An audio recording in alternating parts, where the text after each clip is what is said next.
झारखंड की राजनीति में चाणक्य उपनाम से मशहूर बीजेपी के पूर्व कद्दावर नेता और वर्तमान में जमशेदपुर पूर्वी क्षेत्र से निर्दलीय विधायक सरयू राय जी किसी परिचय के मोहताज नहीं है।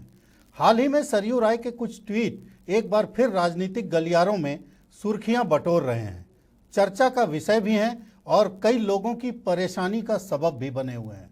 हाल ही में सरयू राय जी का 2 ट्वीट बीजेपी के लिए गले की हड्डी बन गया है। ये अलग बात है कि सरयू राय जी ने इन दोनों ट्वीट में न तो बीजेपी का नाम लिया है और न ही किसी व्यक्ति विशेष का नाम लिया है, लेकिन इसमें भी संदेह नहीं कि इस ट्वीट से न तो बीजेपी का नाम छिप रहा है और न ही व्यक्ति का। आज हमारे साथ खुद सरयू राय जी हैं, उनसे बात करते हैं और जानते हैं कि आखिर वे इस प्रकार की ट्वीट क्यों करते हैं जो बिना समझे भी बीजेपी के लोग समझ जाते हैं। सरयू राय जी, बहुत बहुत स्वागत है आपका लाइव 7 में। आपकी हंसी बता रही है कि मेरी अंतिम पंक्ति आपको थोड़ी पसंद आई है, तो आप क्यों ऐसी ट्वीट करते हैं जो बीजेपी के लोग समझ जाते हैं?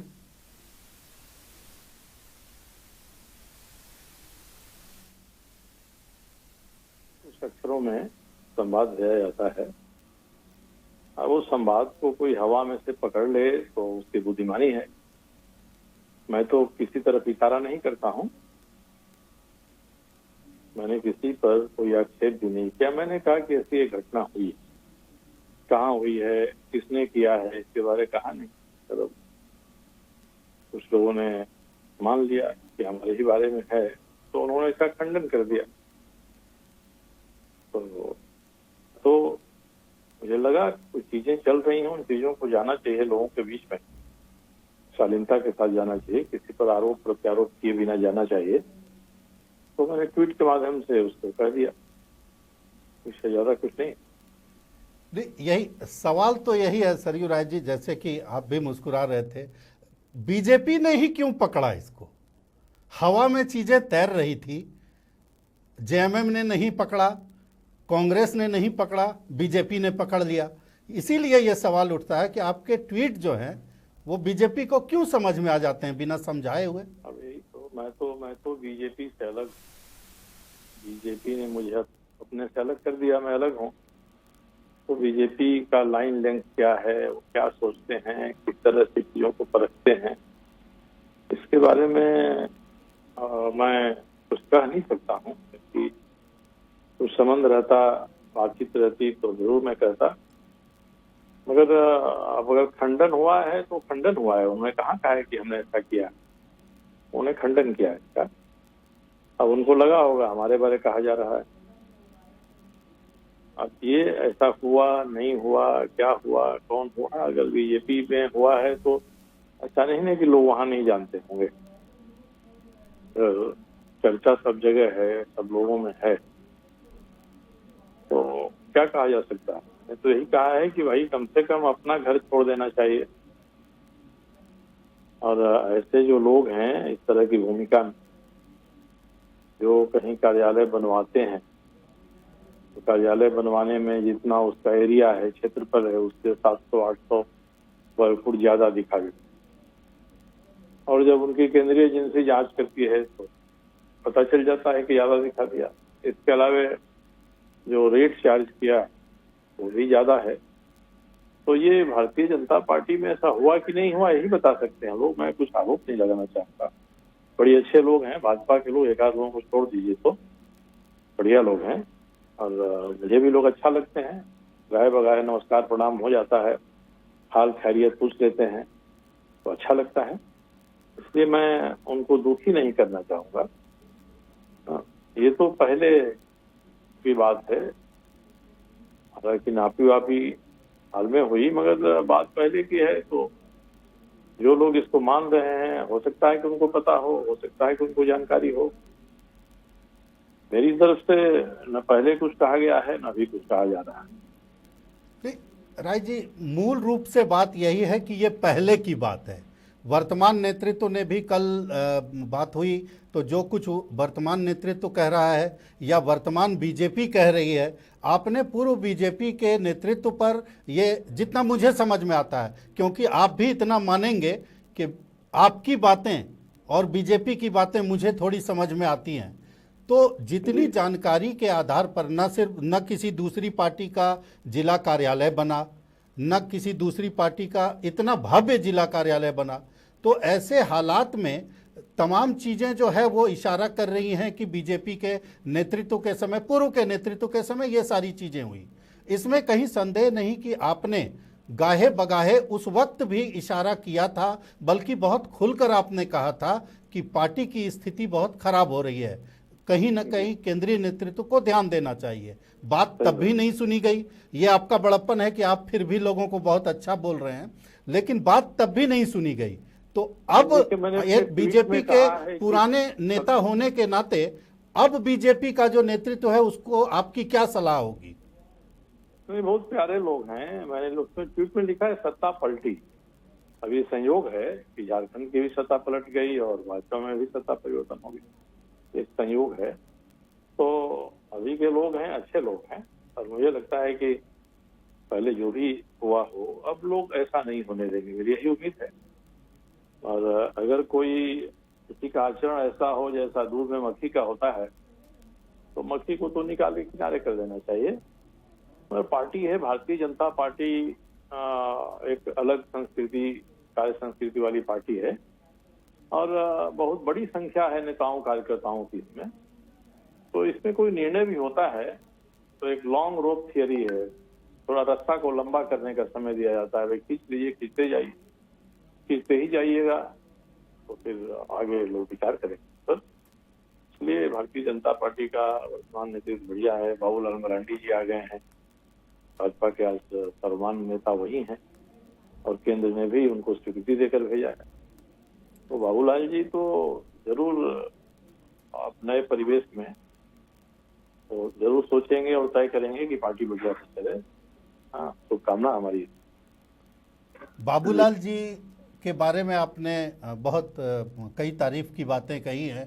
बाबूलाल जी भी सुन रहे हैं, उनको अच्छा लगेगा, ज़रूर अच्छा लगेगा, और उसलिए आपने कही भी नहीं है बात।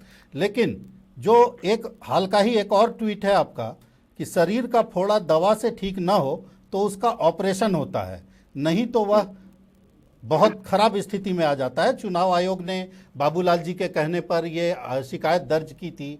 तो आज बाबूलाल जी बहुत अच्छे हैं, उन्होंने ही शिकायत की थी और अब जब उस पर कार्रवाई हो रही है तो फिर वो चुप्पी क्यों साधे हुए हैं? आप तो बीजेपी को बहुत करीब से जानते हैं। आप देखना, चुप रहना शालीनता का लक्षण होता है। कोई व्यक्ति चुप है, ऐसी लेकिन राय जी, माफ कीजिएगा आपको बीच में टोक, लेकिन नेतृत्व का चुप रहना कहीं कहीं कमजोरी का भी प्रतीक होता है। ये तो आप मुझसे बेहतर जानते हैं।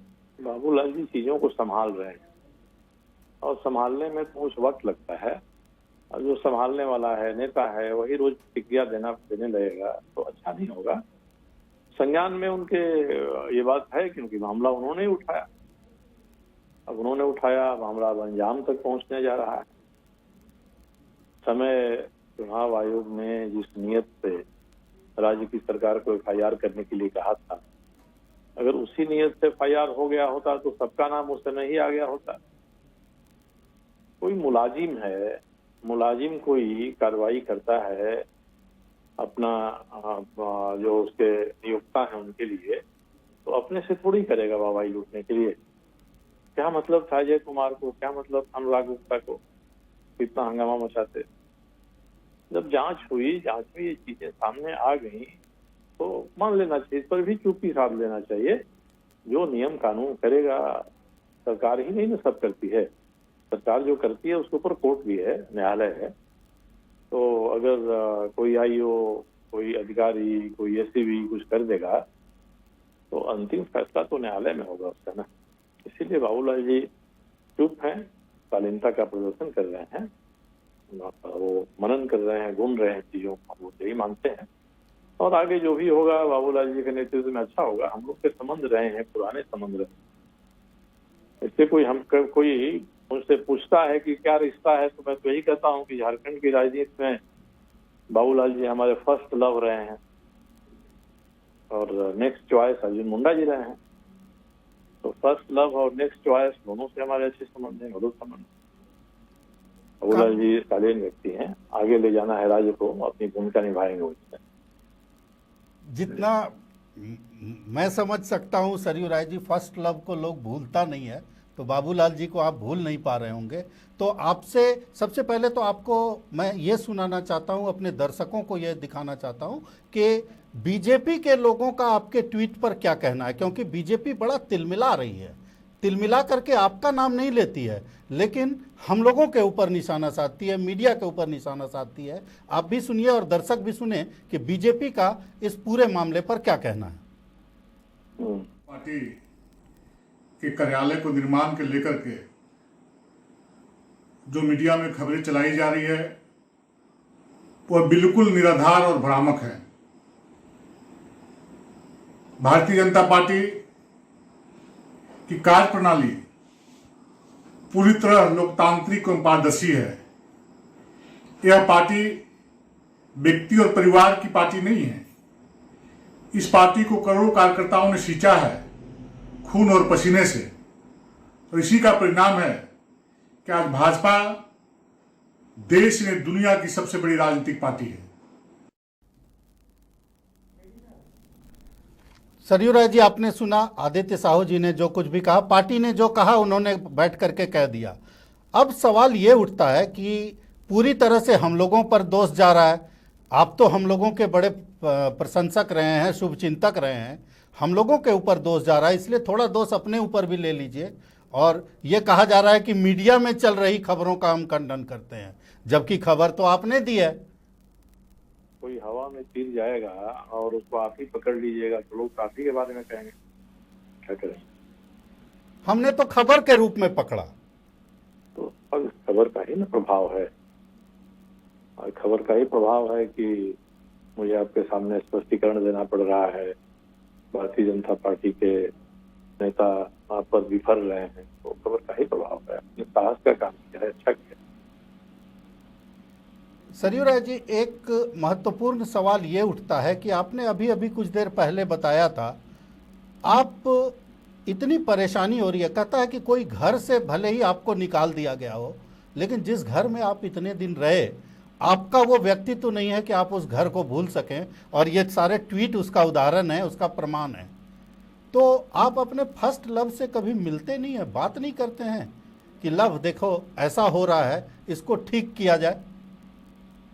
अब जब आप इस भावना को समझते हैं तो आपको लगता होगा कि मिलना नहीं मिलना कोई अर्थ नहीं रखता है।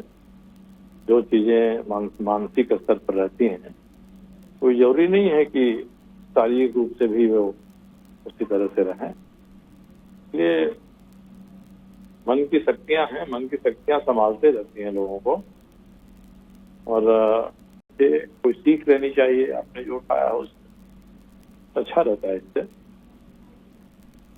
सरयू राय जी, आपके एक दो और ट्वीट हैं, न सिर्फ ये बीजेपी की बात, आप समय समय पर जब बीजेपी में थे तब भी सरकार को कहीं ना कहीं सचेत करते रहते थे, उसको संकेत देते रहते थे, और अभी आपने खुद जिक्र किया कि अपने उस ट्वीट का, तो इन तमाम एक दो ट्वीट जो आपके और हैं उस पर भी हम लोग फिर से बात करेंगे, एक दो सवाल आपसे और लेंगे, लेकिन एक छोटे से ब्रेक के बाद। ठीक, धन्यवाद।